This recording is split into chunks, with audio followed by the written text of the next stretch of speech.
Welcome to the instructional handover video for this Burstner Lyseo TD690G. It's 2023 model, and I'll explain how all the items work, firstly on the outside and then inside. So we're based on the Fiat Ducato. You get the Fiat alloys. It is a manually folding windows, side mirrors with adjustable top and bottom mirrors. Central locking on the habitation door and the cab door.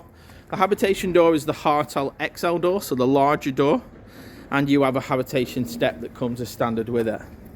Behind that we've got the barbecue point, so you'll see that there's a separate set of keys there for the barbecue point just above, and then below that is the toilet cassette. Now all the external lockers on the Burstners work on one suited key, so that will open and lock all the external lockers. To remove the toilet cassette, lift up the handle, slide it out. You will see that there is a little screw cap which allows you to turn it upside down and empty it. We've got a little vacuum button that allows the air to go out to make it a steadier stream. We've got a handle and we've got wheels.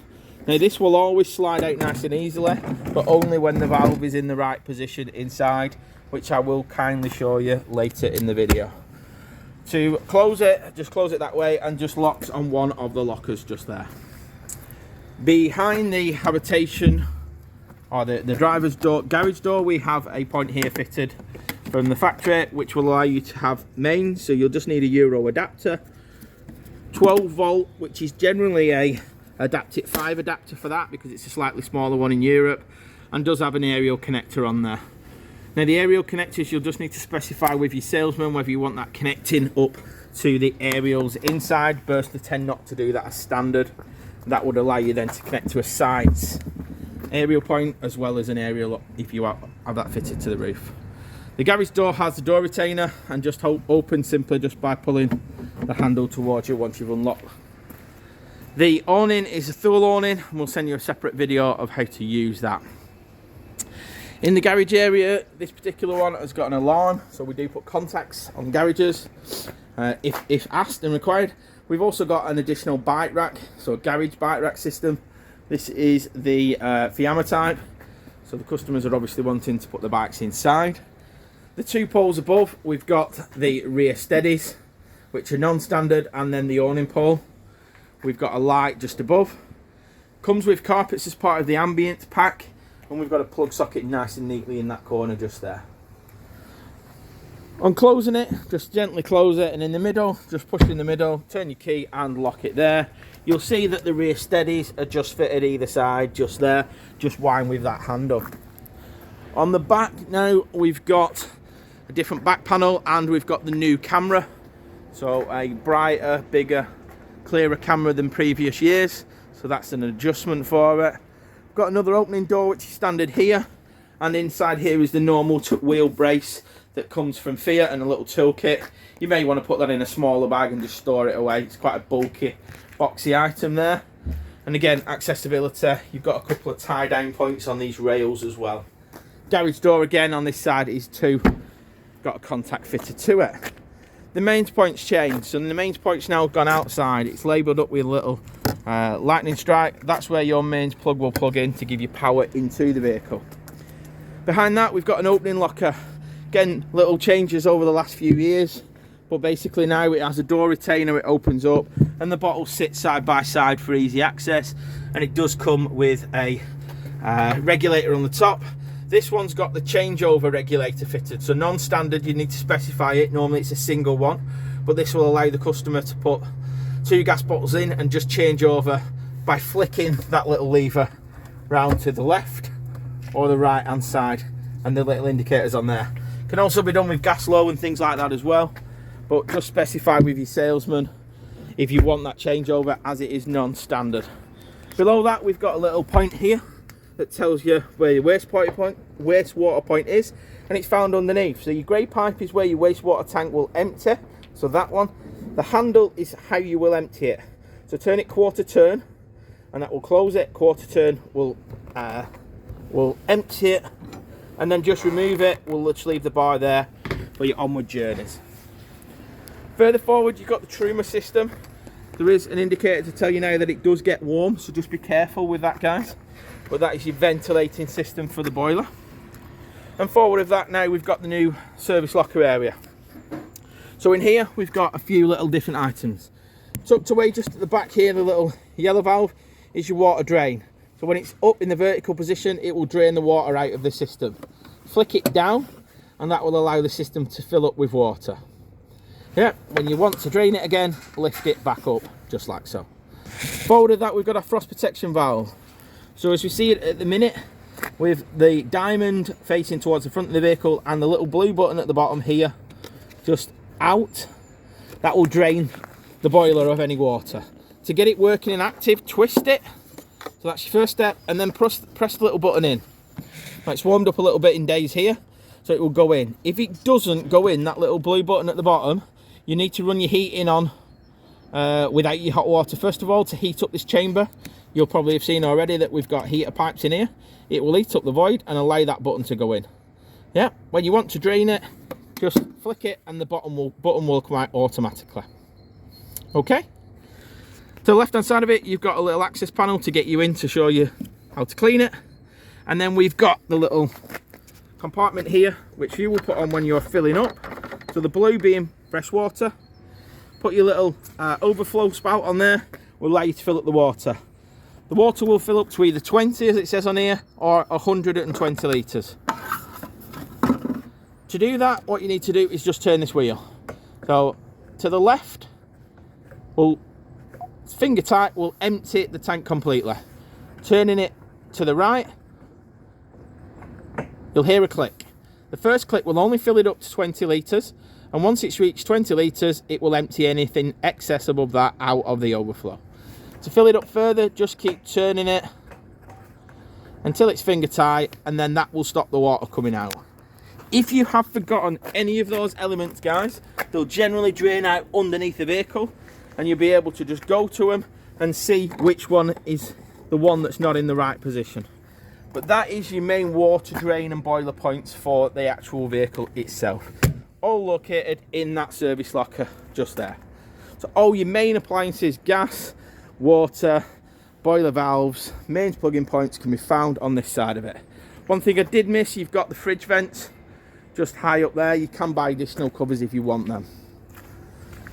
To the engine, you've got the flap just behind the passenger side, which will give you access to your diesel and your AdBlue. So that's where you would fill up there. Open the door itself. You've got now the new door pocket areas, drink holders, handle to open the door, and the electric window switches. The Remis cab blinds will simply slide along the side, so just be gentle with them. The side ones just pinch together, meet in the middle, and they have magnets on the end to hold them together. The key to this is just be gentle with them when you're opening and closing them. Underneath the passenger seat is where you will find all the main electrical items. Apart from your RCD breaker, which I'll show you, but your fuses and your main E-box. When we revert to an E-box, when we speak to you, this is what we are reverting to under the passenger seat itself. The engine battery is located underneath here. We've got a glove box and we've got drinks holders. We've got your airbag and another area just above here, which does cool with the air conditioning unit. The bonnet release catch can be found just here. Pull that down and that will open the bonnet release catch. Now the bonnet release catch can be found just above the Burstner sign. And it's the little yellow lever that you're looking at. Main things that you'll need to know on here is that is where your stay is that will hold it up. We've got a negative point there for jump starting it, and your positive point is just there behind the cap. Yeah, we've got your oil and we've got your screen wash to the left hand side. So that, to close it, gently just release it and that will close down there. So that is the outside of the vehicle done. Let's move on inside. So to open the door, you pull the handle towards you. We've now got a charging point in here, which has been around for a couple of years for the home light, if you order the home light system. We've got a blind, we've got the new bin, and we've got a storage pocket there. I mentioned to you about the step, and the switch for the step is just here. So up puts it down in, and down puts it out. You'll also find that there's a couple of the switches, like the welcome lights here, the strip light on the awning, which will work independent. The other two switches you will need the control panel on, and I'll show you how to do that in a minute. So going in first, I've set up the beds because this has got the dinette to berth option and the rear makeup beds. I'll show you them first and then I'll disassemble them and show you the rest of the vehicle. So the bed makes up just like here. Yeah, so you've got a cushion that's angled. It has clips on the ends that clip onto the end of the seat there. And then you've got a big square or rectangular folding one that goes in the middle there. So that's how the front makeup bed goes. Yeah. So disassembled, I'll show you step by step. So the first one to move is that black section. If I just come to the garage where I've laid it down, I'll show you. The clips here go onto the edge of the seat, and then it has the lift up leg, which will act as a support when it is out just there. So that's the first one to remove. The second one to remove then is your folding table. Yeah, so that just splits in half, just like so. Now I put this infill section that comes with the vehicle just here into the little holes that are made in the seat, just to give the table a bit of extra support in that middle area. And then I've also removed the backrest, which is just over here. So with that removed, that's how you would set it up. And then what we want to do is just pull the table up. And then that's the table up. To get the table to come back down, you'll need to lift it up and then push it down. So lift it up first and then push it down. Yeah, it will then allow also slide forward and backwards as well. Yeah, and move into the place that you want it. For your travelling passengers, when you're wanting to travel, you'll slide it along. You'll move that back cushion and store it out of the way. And you'll also move that bottom cushion here. So again, it's just velcroed on. And you will lift up that bottom section to give the passenger the required leg room should you want to do it there. There are 4 seat belts. The seat belts are just behind there. So it can carry 4, it can sleep 4, and it can dine 4 quite comfortably in this particular model. This particular model is the L shape. So this is an option, guys. So most of the 690s will either be the L shape, which is as you see it there, so L, or the bench. The bench then has the table that hooks onto the side. So that's the 2 different options with the table configurations on the Burstner. Okay, so main control panels can be found above the door here. Yeah, so we've got an indicator to tell us that we're plugged into mains. To get the 12 volt power on, we'll need to press that standby button and it illuminates just there. Top left is the leisure battery, so what is in the leisure battery. Bottom left is what is in the engine battery. Top right is what's in the water, and if there's water in, then it will display up there. And bottom left is the wastewater tank level. The button here is your pump. So turn it on, and once it builds up pressure, if there's water in the system, it will shut off. Yeah. And it will build up pressure. So first of all, once you've filled up your fresh water tank, as I've showed you, you've got the boiler drain and all the other valves closed. What you'll need to do is press that on, so it's illuminating. Come to your taps, to generally be closed, and turn it into the hot position. What you'll need to do, and to gain access to the sink in the kitchen, just slide that. Turn it to the left-hand side, open it up, and the pump will run. Now the pump will spit and spurt initially, and then run until a steady stream. Once you've got a steady stream of water coming out, shut it down. That means that all the water's been pulled through the boiler and you'll be ready to go to the boiler control valves. Don't run the pump if you've not got water in the system. Yeah, so that's that one there. Onto the heating, that can be found to the left hand side, and you press and hold that button, it will illuminate the trim heating system. So you see there's an indicator 2 there to tell you that there's power getting to the vehicle. So the first thing that we want to do, and we move it by turning the dial, is go to the actual motorhome with the thermostat. It's off at the minute, so we want to warm the vehicle up. We turn the dial to the desired temperature and we press the middle button. What I always do then is skip the water and make sure that we go to the power source. Now, if I was away using it, I'd make sure that the gas was on and that the power for the electric, if I had it, was turned on. If not, the reason I skip that is I'm wanting to make sure the power source is selected first of all correctly, so that the system doesn't trip out. If you start getting trip outs, it's more than likely because the power source is not selected. But in this case, I can select either EL2 or EL1. You'll see that the lightning strikes change above the line. So let's put it on EL1. So I've selected the temperature, I've selected the fuel source, and on this now we've got EL1, EL2. We've got mix 2, so gas and 2 kilowatt electric. Mix 1 is gas and 1 kilowatt electric, and then we've got gas only. Obviously gas only if you're not hooked up to mains. You'll use the mix facilities when it starts getting colder like it's been recently, because you'll want to get up to temperature as quick as possible. Once you're up there, see if depending on the temperature, see if the electric will regulate it if you have got mains electric. If it goes off like it does, just press the button again a couple of times, guys, and it'll go back to that screen. So that's the fuel source. The next option along is the fan speed for the blown air heating.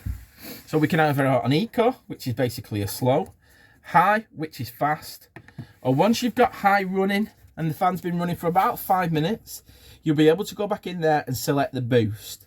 And the boost will take all the power away from the water heater to get the hot blown air heating up to temperature as quick as possible. So that's what that function is.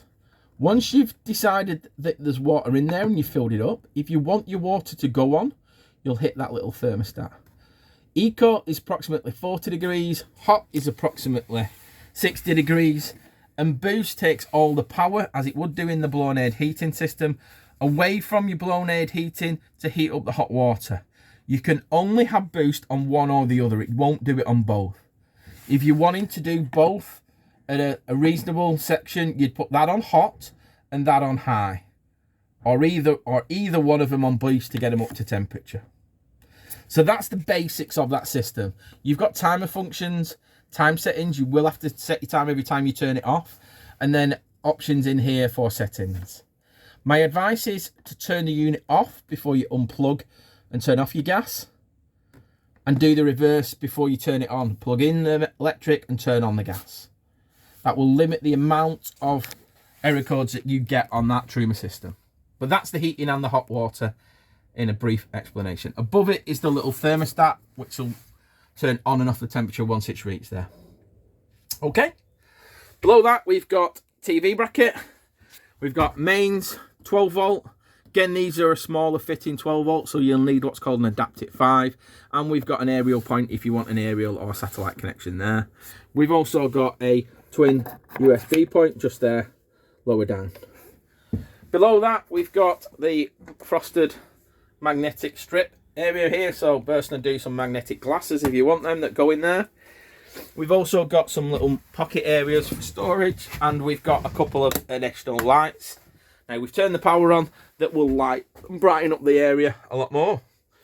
We've also got some light switches dotted around in different positions, so you can turn the lights off in different positions. We've got a big opening roof light. To open these roof lights, pull the handles. They have a button in the centre.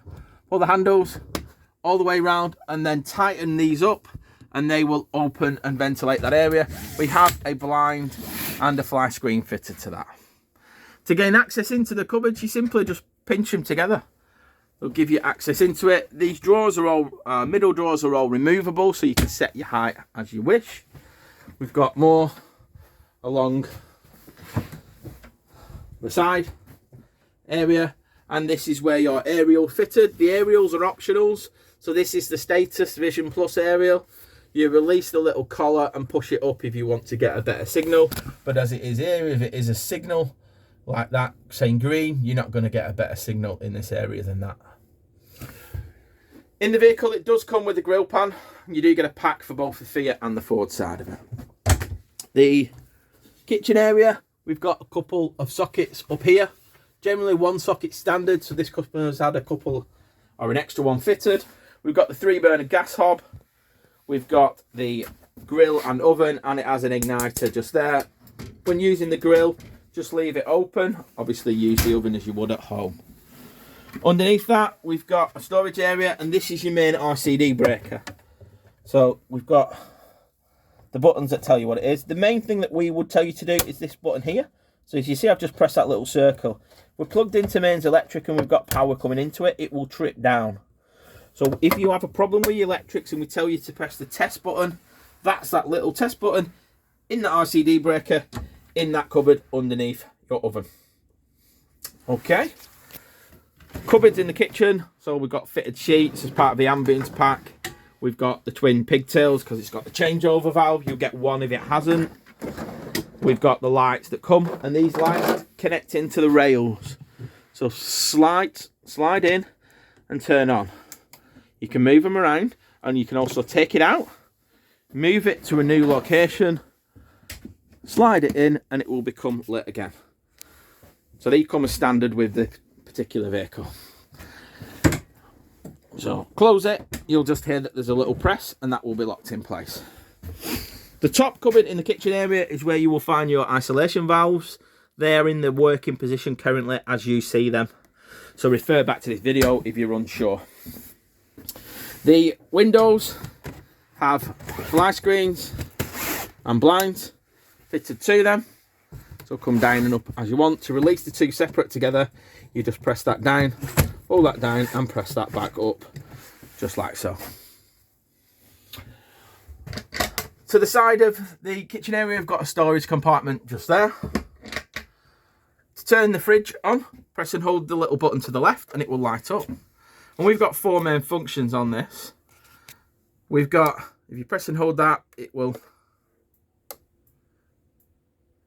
flash, like so. And then what we want to do then is select the option that we want. So use the arrows. We've got A for automatic. So that will automatically search the brightest or most effective source for your powering. We've got mains electric. So in this case, we'd select mains electric because we're hooked up if we want to do it manually. We've got a battery symbol. That only works when the engine's running. Or we've got gas. Again, only work when there's no electric to the vehicle or the engine's not running. So in this format, if I select auto and press the button again, it will then give us the option of whether we want to turn it to the lowest or the highest cooling temperature. So if I select sort of a mid-range one, you'll see then the automatic electric light has come on. That's giving us mains electric on the automatic function. Yeah, the indicator's telling us that the fridge and the freezer's on. To get into it, pull the handle towards you, it will light up. We've got a freezer compartment that comes down, and then we've got the door pockets in there. Okay, to turn it off, you press and hold it, and if I do it with the door open, you'll see that the lights go off. So that's a good indicator to tell you that that unit is closed down. So that's that. Underneath there, we've got a little additional drawer and storage area. We've got the storage pocket units, which I'll come to in a minute. You've got two separate underfloor storage areas on this particular one, but I'll go into the bathroom next. So I mentioned at the beginning of the vehicle about the blade valve. This is the blade inside the toilet. To operate it, there's a lever just here to the front. At the minute it's closed, because you see I could pull it out nice and easily. If you slide that to the back of the van, it will open the blade valve. So to the back, we'll open it. To the front, we'll close it. The toilet does swivel around, so you can move it backwards and forwards or sideways. You must have it all the way round to use the shower. So just a little pointer there. You need the pump on for the flush to work, and the blue button is the flush. And you've got an indicator to the top left-hand side that will tell you when it's full. Directly above it, you've got the light switch for the bathroom area. So if you're wondering where that is, it's just above the toilet itself. Underneath the basin, we've got a storage area, toilet roll holder just there. And then to the left-hand side, we've got a storage area, which is also fitted with a mains socket just in the area to the bottom right-hand side. Press and close it before you move off so it doesn't slide around.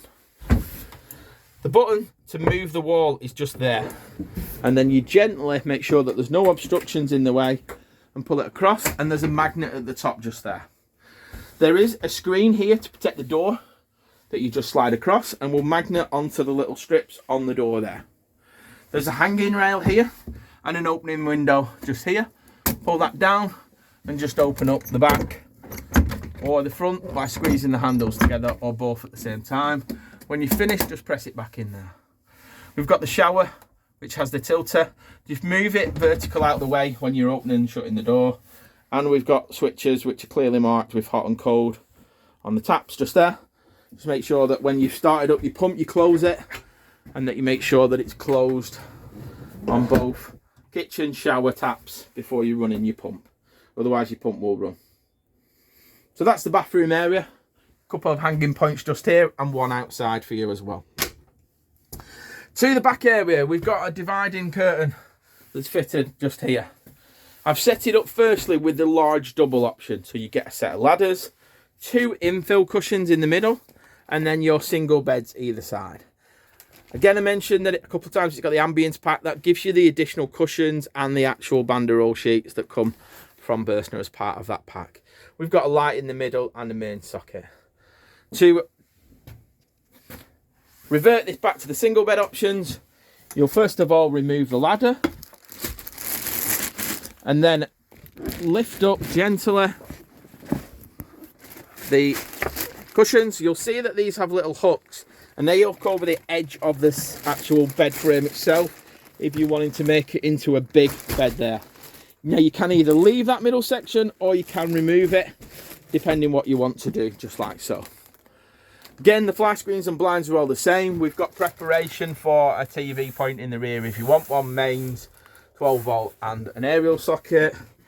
We've also got light switches down here that will do both the big light at the back and the lights above. We've got some blanks and we've got the CPU system. So this is the crash protection unit for the gas. On this particular one, if you're wanting to get the gas on, simply put it to gas. As soon as the gas is connected, it will go green. Yeah, there'll still be residue of the gas that we tested. Once it runs out, it will go red and amber. And then when you finish using it, turn it off and it will go off. You must have that to pull the gas through. The steps, if you wanted to use the steps to get up to the single bed options, you'll need to slide it out. Now we have a storage compartment in the bottom one and a hinge storage compartment in the top one. To slide these back in, you'll need to press that little button down and that will slide back in just like so. To get into this cupboard, same idea. It's quite a heavy cupboard, so just pinch the handle and slide it out and then slide it back in. You'll hear a clip. Make sure that that is back in on the step and then that will slide out for there. We've got the hanging rail just there and the light switch that turns on and off just there. So plenty of storage underneath that. We've got storage throughout the back as well, along the back. And then we've got the Hecky roof lights at the back, the middle of the kitchen and the front. These have fly screens and blinds on them. To open them up, they're all the same. Press your thumb down, pull the lever back. There's a couple of different settings and then slide it back up to lock it in place. Make sure that over them when you lock them in place. Now to turn off the power to the vehicle, you'll press that. And then just these 2 separate ones down at the bottom will turn off the 2 that are wired separately to it. Into the cab area, you've got the new multimedia system which is connected through with the Bluetooth. We've got height adjusters on the seats. At the front of the seats is the bar to move it forward and backwards. And we've got armrests just there. This is the new 9-speed gearbox. So you've got a proper park, reverse, neutral and drive. We've got lights and indicators on this side. We've got windscreen wipers on here. We've got the multi steering wheel controls. We've got hill descent, traction plus, lock button and a mute and volume button.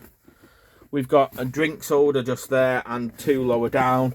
And this has got the electronic brake from the Fiat for parking. So similar to a lot of the cars. The window switch and the electric windows for both sides on here.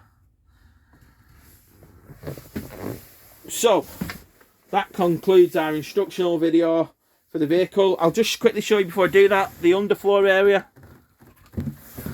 So we've got 2 compartments, one in near the entrance and one towards the back for your belongings. Gives you access to the thermal floor. But that concludes our instructional video for this 2023 Burstner Lyseo TD690G. Hope you've enjoyed it. Look forward to your feedback and comments. But most importantly, we hope you enjoy the new adventures that this wonderful motorhome brings you. Thank you.